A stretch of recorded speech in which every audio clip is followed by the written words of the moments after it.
উপস্থিত ছিলেন আমাদের এই কর্মসূচি ছিল এই লালবাগ থেকে শুরু করে গাছ লাগানো যেহেতু রাস্তা বড় হয়েছে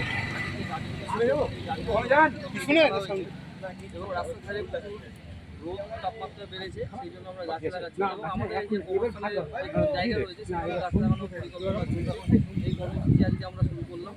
আমাদের মধ্যে উপস্থিত ছিল আমাদের জেলা পরিষদের মেম্বার অমরেশ সরকার এবং বিশেষ ছিল এসডিপিও মহাশয়, এসডিও স্যার, আরও কিছু অতিথিরা ছিল। তারা বললাম কত গাছ লাগানো হবে, আমাদের আনুমানিক 1000 গাছ লাগানোর পরিকল্পনা আছে।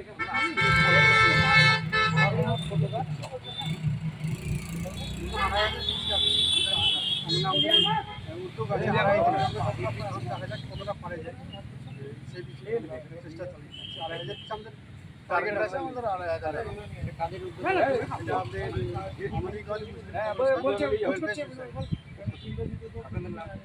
আমার নামে চাপ বাড়ির সহ